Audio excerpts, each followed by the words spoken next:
podcast. Hell yeah, brother. Overload, brother. Beats by @Smoke M2D6. Welcome to the tape review podcast of Seattle Overload, where we're going to dig in to the All-22 from the Dallas Cowboys preseason loss, the 0-3 Seahawks. But there's still positives. There's still things to take away leading into the season, not least the fact that Geno Smith won the starting quarterback job, or did he? He only had one drive. It's more that Drew Lock lost it. But what do we see from Geno that drive? Well, hold on now. Do you think that because he only had one drive means that he was closer to having won it than not? I do. I think he'd already kind of won it. I think, like Pete Carroll said, that Drew Lock ran out of time, and he already had kind of run out of time. Like Geno's second preseason game, he was basically flawless, and so I think really I'll backtrack on my own thing. They were trying to keep the reps fairly even, so giving Locke 3+ quarters, literally balances out the drives. But now, if they gave Geno, looking back in hindsight, if they gave Geno 2 drives or maybe even the first quarter, I would have thought, okay, the competition was for real going on to the end. But if Locke blows everyone away with those 3.5 quarters, you probably go, okay, this is really interesting again, right? you schedule another preseason game. Yeah, you do a mock call game. up Raj and be like, listen, okay, but how did Geno do on his one drive? I thought he did fine. I thought he mostly did fine. He there was that one play that we were talking about earlier where he should have thrown to Fant in the flat. Not that it would have really gotten them anything, but he ends up scrambling and he throws to Disley. It's someone that Disley drops, and that also wouldn't have gone for anything. But the Fant one was still the better decision, or the one in the flat. I don't remember if it was Fant or not.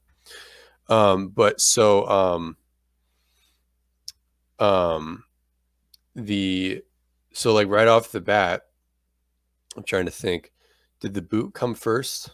Was the boot the first like real play of his? The boot where in the instant reaction we were like, well, I was like, I think Geno's listening to us, because Right. he threw the route, the upper body torque kind of deal, which it looked my god, it looked as good on tape as it did on broadcast. West Virginia just threw the worst pick ever. Sorry. I know. It was right in his hands. it just went right through his There's hands. been so many mistakes. I know they're young kids and it's high pressure. The backyard rule. This is being recorded on Thursday, September 1st, by the way, for transparency's sake. So the West Virginia Pet game is on right now. I'm a massive Mountaineers fan. I love the country roads. He's a big Geno guy over here. Yeah. Even though he wasn't even around for the Geno era. Anyway, sorry, Griffin. No worries. So it was interesting that it was a boundary boot. So space is like is closing up on him quickly there, and he's got a rusher in his face. And I really thought that play was dead on broadcast, but he fired it over. And for a second, I'm thinking, because we don't know where the ball's going, I'm like, oh no, could this be trouble? But then he throws it, rifles it right in there. The corner could have easily have fallen off and made a play. Well, he kind of did, in that he got contact on Young, but Young still could have caught that ball. He would have made contact on him on the way down, but he dropped it at the catch itself, the catch point itself. But it's good that Geno can make those throws, because like we said on the reaction pod episode, you have to be able to make throws on the boot with rushers in your face. So it was good that he did that. Then he followed it up with was it a 3rd and 11? Well, on that boot as well, Griff, they've only run like very basic, that like 2 basic, but that was like the tight end runs right up on this down the seam, like on an alert corner, which you don't throw basically. The outside receiver on the same side of the field runs like a quick out into the flat, which in this case was Lockett. And then the other receiver wraps across the middle on the over route. And so, I don't think teams will cover these stuff as well when there's more variation. But also, the fact Geno had the confidence to throw that in when there was a defender in the flat on Lockett, who could have closed on that football. And yet Geno still threw it to the window. So I mean, tight window throw with the rusher in his face on the move. Anyway, all, so all three. The third and 11. The 3rd and 11. So first of all, it's a 7-step concept, not a 5-step concept. Shane Waldron was running 5-step concepts on 3rd and long with Goff. This is they're putting a lot on Geno's shoulders. Now the read wasn't super involved. I believed it was, you read kind of like a Hank concept curl flat where you read the middle squeeze and then progress to the outside. This was not Hank, but it was essentially smash on the outside but instead of running a true corner route, you sit down. So it's called a swirl. Some teams call it a cop, meaning corner stop. But Seattle, I know that Waldron's use of the word cop means corner post, so totally different thing. It's just some people call the swirl a cop. So a corner route where the corner sits down is called a swirl. In their offense, Lockett runs a good swirl. But so what I'm getting at here is Geno Smith is reading Eskridge's deep middle sit route, and the curl defenders are squeezing it, and the hook defender as well. He realizes that they're rotating the cover 2, so he immediately snaps to the cover 2 side, the cover 2 beater side, which is the swirl concept. And then he just steps up the pocket, hitches up twice, and fires a strike to Lockett, and it's just bang, bang, bang. Now, he could have gone to the other side, which is maybe more of a quarters beater side, because it's like a stop route on the perimeter. So that's two things. He's going through the progression, but then he's also reading the coverage change up on him post snap, and then choosing the right side, and then delivering, working up the pocket when honestly, there was some heat coming down on the edge, but it's the kind of heat where if you hitch up quickly, it's not a problem. And then he gets it to lock. So really good play. Before that, I think it was before that, he had the interestingly gun play action strike to lock it. That was go ahead. 2nd and 10, I think, second play of the game. Okay, yeah. Right after the boot incompletion. Okay, yeah. And so what's cool about that one is that it's a rhythm throw, but he gets the ball out before Lockett even puts his left foot, or he starts his throwing motion before Lockett even plants his left foot to break out. And then he puts the ball right where it should have been. Lockett ran a great route, but that's chemistry with one of your best receivers, and that's anticipation, et cetera. So honestly, really clean stuff from him. I really liked that process as well, because he's kind of running like a post, not a post route, but F post, kind of like an angled route over the middle.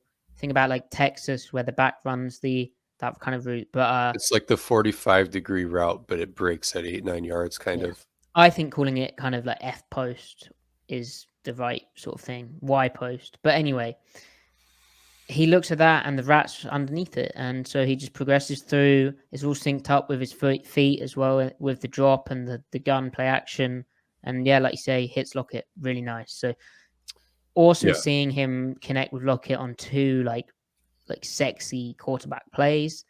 Yeah, Lockett's open, but and has won through his route running skill, but that translates to real football, And also, so the protection on that play, as in the protection call, was interesting because you had the left guard swinging out and everyone else is sliding. That's not gun zone slide protection, right? Off of a gun zone run.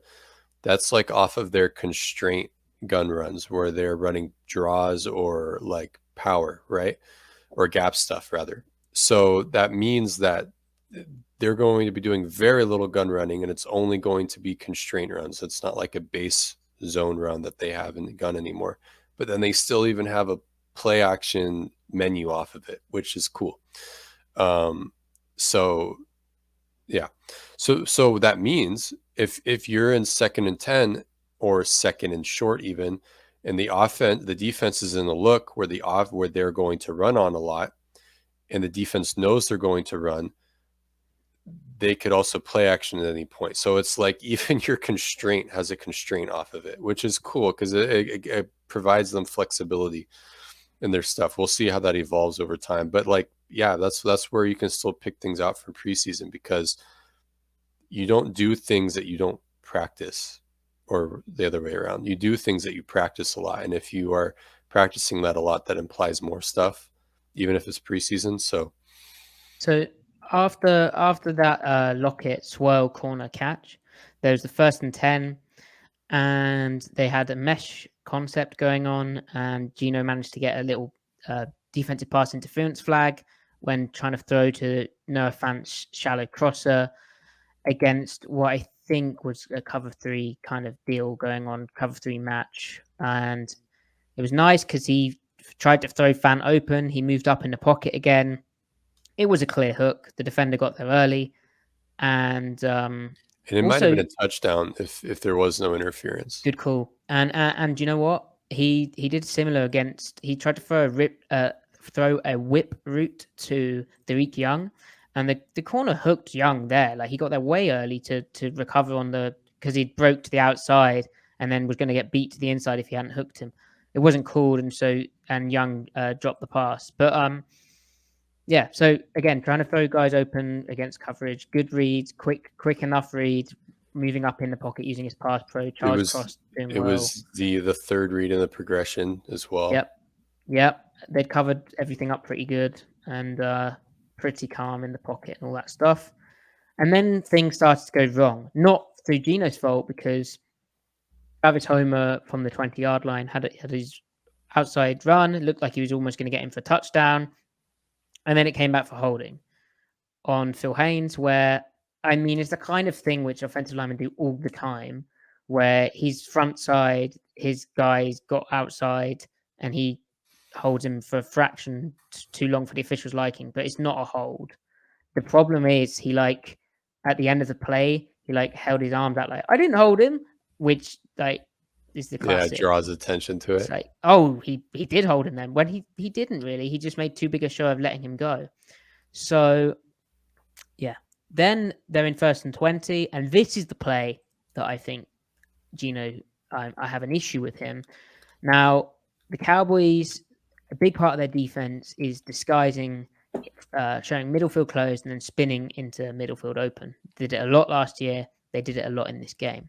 And these plays show why they do it. So this first play, I think Geno sees middle field closed, so single high, one high coverage. And I think he thinks, as he's tried in previous games, I'm going to go for Tariq Young here. He's up against press. I trust my dude. Let's throw the alert. Is that what you saw? Yeah, I did. Yeah. So then they spin into too high, dropping the dude who was over the tight end and on that side of the field. And Geno sees that, and I don't really know what he's doing. He just sort of stares at that high safety, like it's cover 2 on that side. I think he's wondering if he can still thread it into Tariq Young, but the corner is underneath Young, so it's not there. But with the corner underneath Young, he should just throw it to Noah Fant in the flat, because it's a high-low conflict. Yeah, they've spun, but it's too high. Go to Fant in the flat. Mm. Now, I don't know why he didn't. Maybe he thought, yeah, why didn't he? Why didn't he just read the high-low and throw it? Because Geno has been good at that. Maybe he thought Fant was caught up in the chip pass protection. I don't know. Well, I thought at first that he looked at Fant and identified Fant, but it seems like he didn't even look his way. It seemed like he just kind of bailed out of there. And yeah, that was an easy 5 yards on that play. And he just kind of bailed out a little too quick, I think. Yeah, I didn't have a good explanation for it, because he knows Fant is there. Yeah. So why doesn't he? Because he knows the play call, obviously. So why doesn't he transition to him? When he looks backside, his first look is the weak safety, or not the weak safety, the field safety, the strong safety technically. So I thought maybe did he think he was creating because a lot of safeties don't like to gain a lot of width to the field in cover 2. Was he trying to create a touchdown or something and then quickly realize, oh, that's not actually there? So then he checks it down to Disley, and he just... What I don't get as well is like Travis Homer's the check down right over the middle. Surely you just come off it and just hit your check down over the middle if you're not going to throw the flat. And he does have a rusher kind of bearing down him, and the timing of it's just so bad. Like it's the one play where it's Geno's not playing quarterback, like in the way that you'd like. He just play the you love using this term, Griffin. I love you for it, because you say like play quarterback. This ain't playing quarterback. It's not honoring the timing of the play. And what happens is you're so discombobulated that you end up like you throw it to Disney in the flat, but it's all broken. The corner's there, and he drops the pass, but really it's going for like 1 yard, but it's also leaving yards on the field.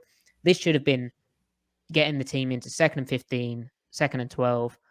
The good news is Geno.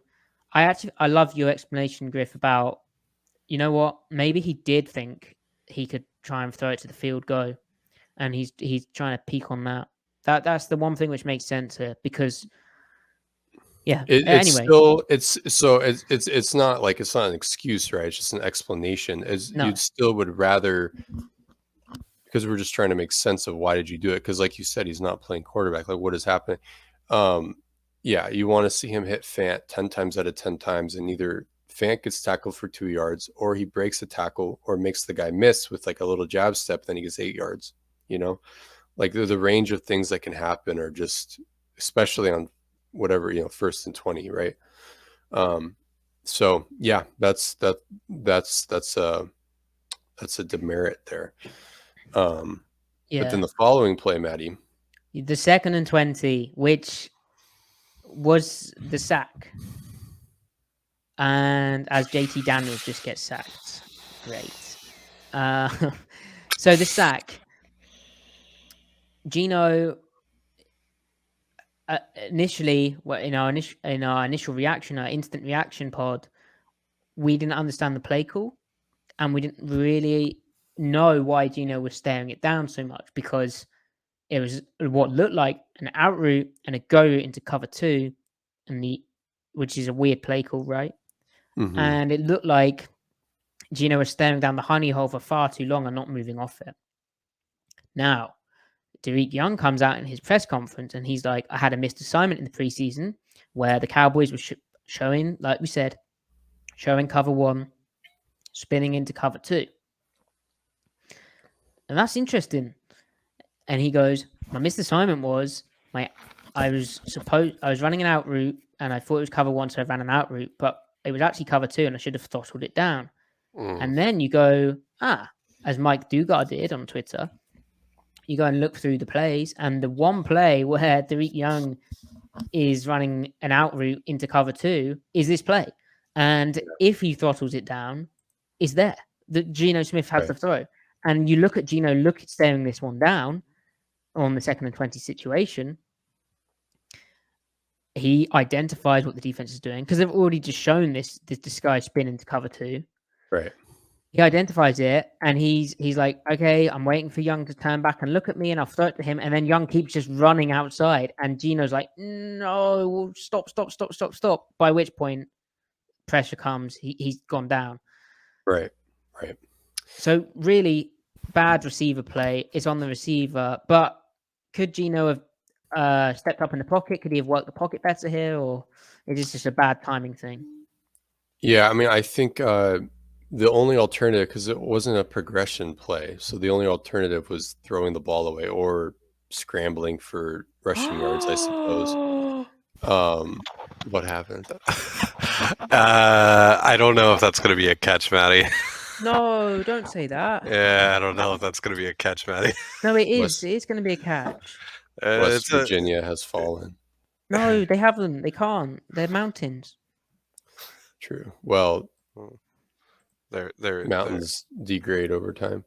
I mean, the Appalachians, right? Tell me if it's a catch. The Appalachians have been like review's not over yet, so. Flattened out for millions of years. More like hills. Okay, but So the alternative for Geno right there is throwing the ball away. So it's 3rd and 20 instead of 3rd and 34. As a catch. We're calling it a catch. I'm not seeing it, but I'll call it a catch. Yeah. So to support you, Maddie, I'll call it a catch too. There's a catch in my mind. That's what matters here. I'm turning the game off. So my thing is, if something like that happens in the preseason, or if there's a covered sack, because he's taking 3 sacks in the preseason, excluding the homer one. Correct. And they've all been coverage sacks or nothing was open sack. In this case, it was Tariq Young making a mistake. But again, like the alternative is, well, throw the ball away then. Now, if it's 3rd and 15 and you're out of field goal range, try to make something happen. Okay, throwing the ball away doesn't do anything for you. Taking a sack doesn't harm you anymore. Then you are already being harmed, especially when you have Michael Dixon as a punter. So, but if it's 1st and 10 or 2nd and 10 or 2nd and 5, a punt can hurt you now, or a sack can hurt you now. So that was still 2nd and 20, but it's 2nd and 20. It's not 2nd and 5. It's not 2nd and 10. So what I'm looking for in the preseason for him is, as those situations crop up in gun and drop back scenarios, what are you doing then with the ball when nothing is open? If you can scramble within reason, like he did to Disley or Noah Fant, or it was Noah Fant, great. And you can create, great. But if things are really not looking good and you have to bail out of the pocket with the half turn roll, or the 360 roll to get out of the pocket, like, be really careful with that on 1st and 10, on 2nd and whatever. You know what I mean? So that's what I'm looking for. I love comparing Geno to Tom Brady, right? Naturally. I think Brady in that instance, he watches good quarterback play in this instance. You watch your receiver keep widening. You're annoyed by that, and you scream at him while throwing the ball at him, but way high and way long, out of bounds. Yeah. Like, you can do that because it's all well and good people going, oh, well, he should have stepped up and slid behind cross and gone right, or he should have launched it, to the honey hole, which wasn't on, by the way, or he should have, thrown it away in a certain way. But what was actually possible from his body positioning and the drop and the pass pro and the route he's looking at is that sail it way, like, to the out route, but sail it, put way much on it. And he could have done that, and he should have done that. And it's just disappointing because it's the one thing where I'm like, yeah. So that play, yeah, it's this finer things of, like, you can't do that really. Now, he did get them back into field goal range with a quick little shot to set up a 53-yard field goal. But anyway. Yeah. Yeah. So not a good 2-play stretch there for him. Yeah. So we should get a little bit back into the conversation of did he win it or did Drew lose it? Did you see enough from Geno over the course of the 3 games to suggest, like, yeah, he grabbed that job, like he took that job? Or is it more just like he was better than Drew and he didn't catch COVID like Drew did? Right. And that's why he's the starter. You know what I mean? Yeah. Yeah. I don't think it was so in the bag that Locke couldn't have wrestled back the lead with a great game. But I think it was maybe half in the bag for Geno. He just needed to go out and, not have a disaster drive, which I don't think it was. I think he played we just talked about it. We don't need to rehash it. Yeah. Geno checked off a lot of boxes this preseason. He had, I think, 5 big time throws where he got the ball downfield and he was accurate. And he did everything the quarterback was supposed to do in those scenarios, from the decision-making, the pocket work, reading the defense, and then actually firing the ball. He did his job on every single attempt over 20 yards, but also some of those were 18 or 19 yarders, right? And then even Lockett's technically was caught at 17 yards. So on the swirl route that we talked about. So, and that was just Geno, playing quarterback the way it's meant to be played. So there's a presence of that. They already know that Geno's a smooth operator in quick game. Like he had a couple of hiccups in preseason, but he was mostly fine. But then they have the 3.5 games of him last year where he was very statistically efficient, very efficient in quick game. But then on top of that, now that they've invested the offense around Geno and Locke's skill sets, which overlap enough to put them in the same offense. We're seeing like a multitude of 5-step and 7-step concepts now, deeper drop stuff that they didn't run as much with in the past. And like I said, also the 7-step stuff, there's an actual portion of the offense that is built around that wasn't built around it with Goff. And Geno's process, as much as you can isolate what is the quarterback doing and the execution, was pretty solid. So like he's checking, as far as Waldron's thinking, he's checking a lot of boxes. He was generally accurate. And then also he did enough stuff outside of the pocket that within reason, without getting too crazy, he can extend plays as well with his arm and his feet, right? Like the guy still ran a 4.6. Like I always forget how fast he is. Now he's not the accelerator. He doesn't have the power of Locke in the open field. Like Locke is a really impressive athlete. I really admire that about him. But Geno's still working with enough there. So I think Waldron thinks, outside of some habits, like don't extend too much, don't extend too often. I wouldn't be shocked if Waldron thinks Geno is working with more than Jared Goff as a quarterback in process, there we go, and execution and talent. Now, a lot of what got Geno Smith's statistical output was indeed the supporting cast around him. That's the whole thing with Goff, is that he's a reflection of the talent around him. But if you have an elite supporting cast, you can get elite efficiency with Jared Goff. That literally happened, which is an absurd thing to say, but it happened. If you have an average supporting cast, you get average stats with Jared Goff. And is Rashad Penny, DK Metcalf, Tyler Lockett, Noah Fant, Diaz Marquise Goodwin, whoever, is that an elite supporting cast? Combined with, I thought you were asking me. Go ahead. And the offensive line. Sorry, rhetorical, half not. Well, yeah. What do you think about that? Because I mean, Odell Beckham wouldn't hurt, but I don't think that's going to happen. Yeah. I feel like it's like in the good to great tier. It's not elite though. Especially if you're throwing the offensive line into the mix, because like obviously we've seen some really cool stuff out of the offensive line, but we still like don't know how that's all going to look over the course of a full season. So I think, talent-wise, I think it's way up there, but that doesn't mean that they're going to play like it, because like you just said, what makes offensive lines great is not just talent and individual proficiency, it's time together, like continuity, the phenomenon of becoming greater than the sum of your parts is something that happens.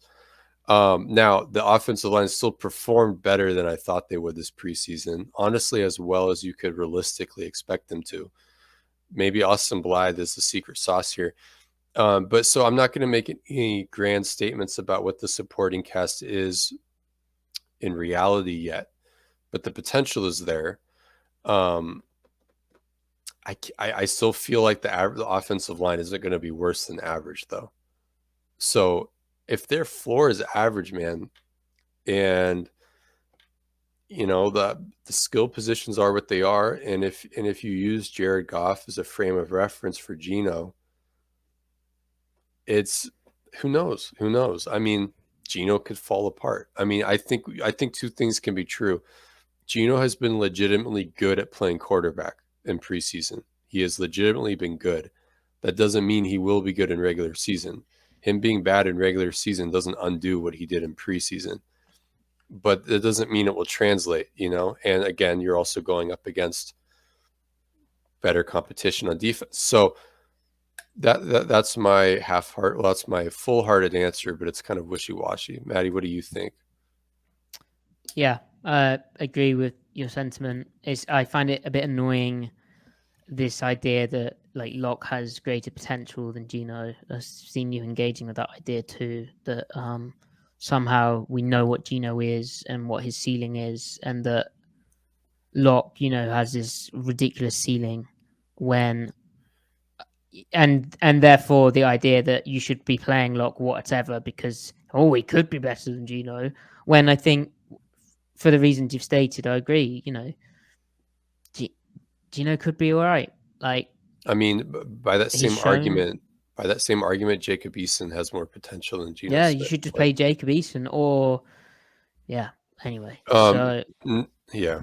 No, I still so have Drew Lock thoughts though, if we're gonna get there eventually.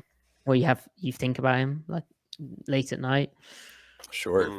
Mm-hmm. I was watching the tape late at night when it came out, so technically I was thinking about Drew Lock late at night.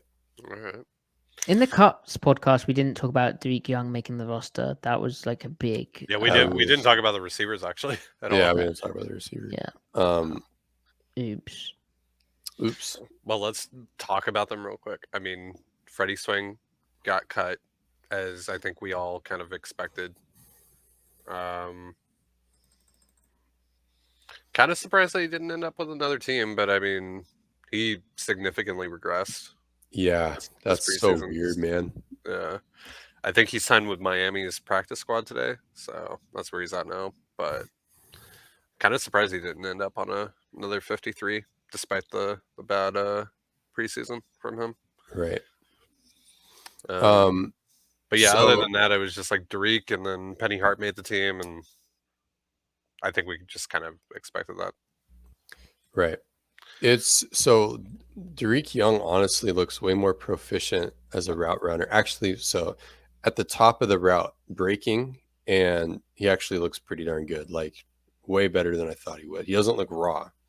His release off the line needs a lot of work, but that's something that is like you really need a lot of experience for that. That's where he's really raw. But like if they want, they can scheme him free releases. And if he is that naturally good, smooth, running like dig routes and stuff, 6'2", 225, running that fast, 6'9", 3 cone, like, and even though he's dropping a lot of things, he still looks like a natural catcher.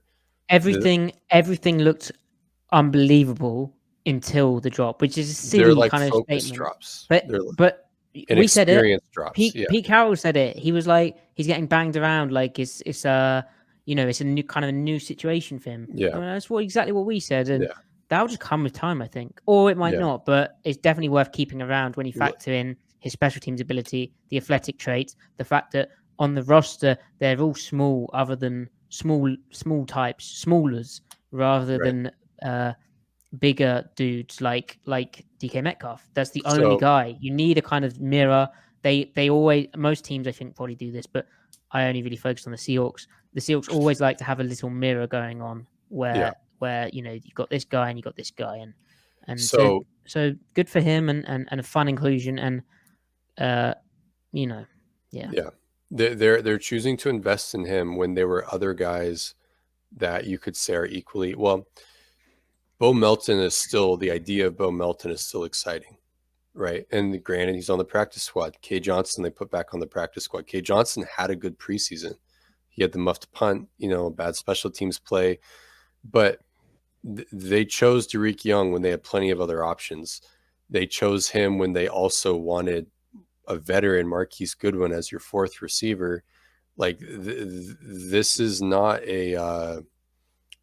like you would think where they're at right now, you just throw like 3 or 4 guys in the depth chart, wide receiver, that are just sort of developmental dudes, and just see what happens. Not a bunch of expectations, but they included him on a team where really the first 5 guys are incumbents, like hardcore. Well, they're either incumbents or they're vets. Like Penny Hart sticks around for some reason. It's because he's earned it. But like the dude's almost 27 now, I think. He had a good preseason, granted, but he's stuck around through like multiple years. And Tariq Young is the only young guy to really be here. I mean, he beat out Freddie Swain, So that's I think it's indicative of that they think he can be something. In the meantime, he doesn't have to be anything, right? He's a special teamer. But the skill set, man, not a lot of guys are that agile at that height and weight and are also naturally like coordinated. Like when he went up for that go ball that he ended up dropping when he hit the ground, he looked. I said he has a poor release package. He still looked good off the line, but then he timed the jump well. He high pointed it, contorted in the air to it. I mean, he looked awesome right there, and it was well defended too. Granted, apparently as well, like at camp, he was like noticeably better than like a Bo Melton, right? And was doing really good stuff. So that obviously matters. So AJ Brown, Deebo Samuel, get back to us in about 24 months. But because like coming from D2 to this, like and an offense which only was passing the football for I think 1 year, they were wing T before that. That's tricky. That's no joke.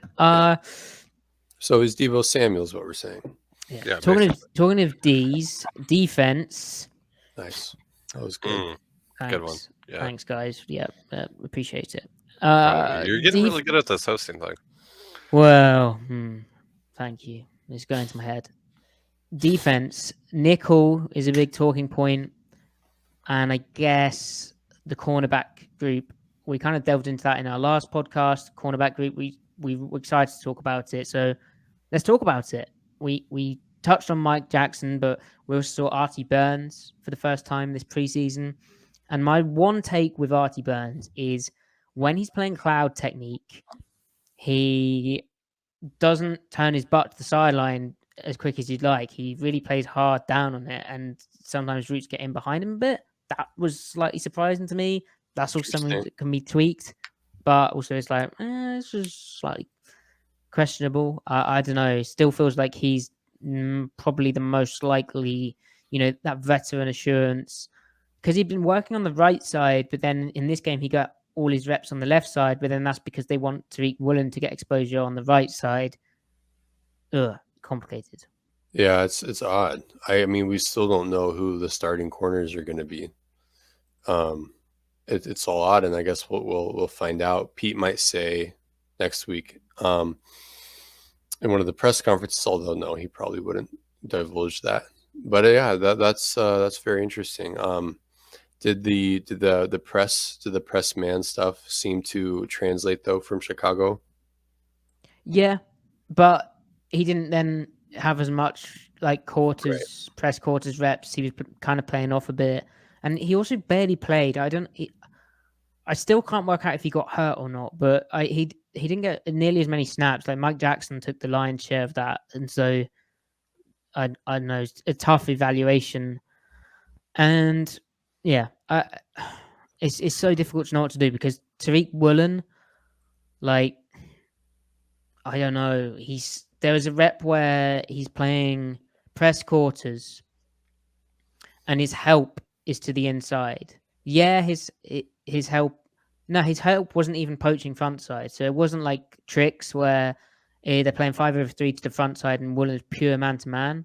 Woolen is in a press quarter and has a safety helping in the post or the curl post or what we'd call the dig window, right? He has a safety just squatted there, and he gets a wide inside release, gets nice hands-on, kicks inside with it real good. He's in good position. He's in that trail position.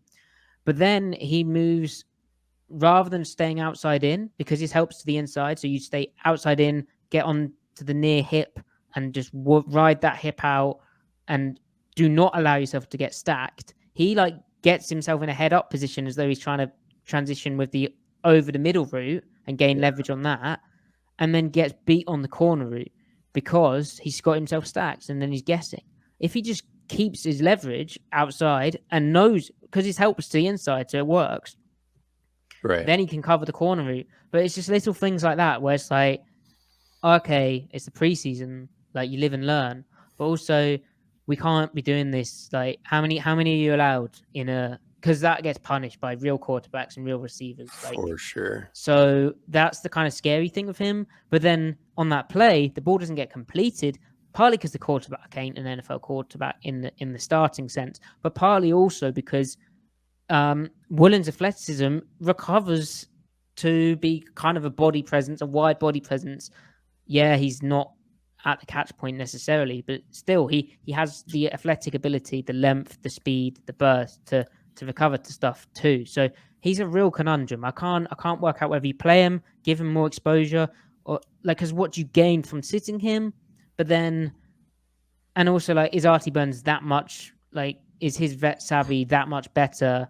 And he's an athletic dude as well, not quite as athletic, but like, I don't know. Very, very interesting to see that play out. Just there's just moments where I'm like, that's scarily raw and inexperienced, and will get you beat. I feel like it's just too early, but I will embrace it if they do throw him out there. So. And they seem to be in that mode of sort of giving the youth a chance. Yeah. I mean, Kobe Bryant, you know? Well, that's the thing. Did you see? I mean, Coleman did. We finally got some good reps of Coleman in the zone as the nickel, and he looks just fine. Yeah. So, yeah. Has Coleman lost the job, or has Bryant done enough to win the job? Or is Coleman the starter? It's very unclear because we really didn't get enough of Coleman, but then like have they seen enough like Coleman is who he is and we're cool with that? I'm going to say like Kobe Bryant wasn't that impressive to me in man in the slot. He was kind of losing guys across the field a little bit the longer the play played out. Do we have a weird scenario where it was kind of like we were talking about with Ugo, where at least for now, Coleman is the man nickel when they play cover one, their third down package. And then Ugo, rest in peace. He's not dead. He's very alive. He's the Seahawk era has passed him by, unfortunately. But then Kobe is the early down zone nickel because they just like his, his activity and his reads and cycling in and out of stuff. But then, of course, that means when you want to play man coverage on early downs, it's signaled whether you're going to do that or not, just dependent on, all right, who's in the slot? Is it Coleman or is it Bryant? So I don't know. Or maybe they say, we're going to give you the man calls on early downs, but when it's time to buckle down, 3rd and 6, we're trying to get off the field. They know we're playing cover one. We'll just throw Justin out there. So I don't know. I'm not sure you can specialize that much. I think like from a rhythm standpoint and just like, there's just many disadvantages to doing that, as cute as it kind of feels. I mean, Kobe in this game had like some tough reps in the sense that they're difficult routes to cover, like the intermediate route and flood concepts is very difficult to cover from outside leverage, especially when they're playing 3-match and the linebackers are getting sucked up, and so there's no one helping on it. It's very hard to gain leverage. He then had a nice pass break up on like a deep over route, which hit him in the back of the head, but was thrown late. But he moved to cut it off well. But again, outside leverage, he doesn't have the like real zoomy burst, but also he's able to get there kind of. And then he got beat on one as well. But then there's kind of being beat more by alignment and assignment, and also linebackers not being very good at getting underneath because they're like third stringers than it is like poor play. And then he's really good at undercutting the out route from outside leverage. But then again, that's something you'd expect him to do. And then Coleman hasn't really had many play making opportunities. He had that one man coverage thing where he's late getting over to the trips bunch. They had like some assignment confusion pre-snap. And so he then oversteps on the route and is beat on a corner route. But Miles Adams got a pressure there, which meant that the quarterback wasn't able to throw that ball. But other than that, Coleman's been pretty flawless. Like I've had some live tweets saying like Coleman should have done better there, but then you go back and watch and actually no, it wasn't actually his assignment or wasn't his fault. So really, I think for me, it's a case of Coleman hasn't done anything to lose the job. Like he's the sort of surest option. So right. Yeah, I agree. Ty, any closing thoughts? I'm very excited to finally get into the regular season stuff and see what this defense looks like pretty much at full strength. Finally getting to see the safeties and seeing how the defensive backfield looks with those guys in the mix. Finally, I'm very excited to watch Jordan Brooks play football. Very excited to see that. Yeah. Let's ride. Let's ride. No, let's fly.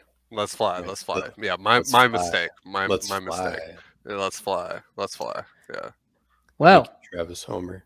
The Let's Fly episode will be the next episode of this podcast. But until that point where we preview the Monday Night Football matchup versus the Denver Broncos, please like, rate, subscribe, review, follow, support us. We appreciate you and thank you for listening, watching, and all that goodness.